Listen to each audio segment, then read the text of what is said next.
I remember when I opened the little email that, like, you know, held your fate, and I saw that I got in, and it was like, oh my God, I got in. And then the next thought that hit me was like, can I actually go?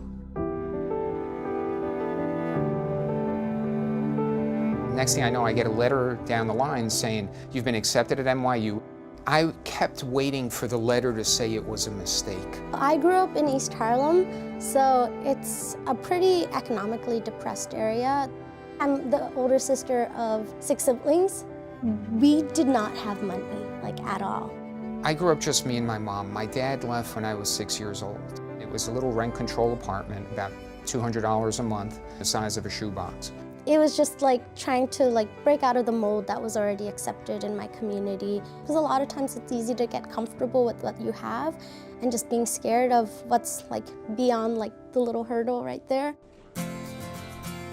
I have to say, when I started at NYU, I walked differently. I talked differently. I held my head higher. I was able to then do an internship at NYU as a high school junior, studying the degradation of oligonucleotides within a vacufuge. And I still remember that because it was that moment where I knew that had to be what I do for the rest of my life. It was just incredible. I was like, okay, I really want to go here because this feels like home already.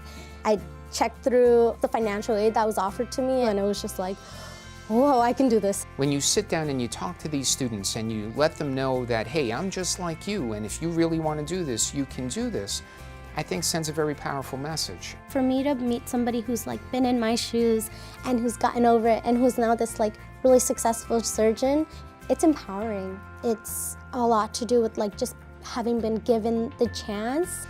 I was given so much, and I have to give back. I got to make sure that I give back and I help other people because I was helped in a huge, huge way. I'm Muslim, and a tenet of our faith is to give zakat. This is what you give to others who might not have.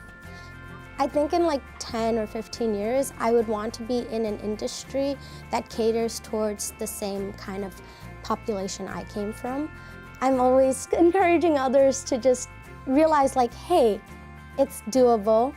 I've done it, and I've done it not on my own, but through the support of other people, so I'm ready to give you guys that support. There's literally nothing holding me back at this moment, so all I gotta do is go out there and conquer in a way.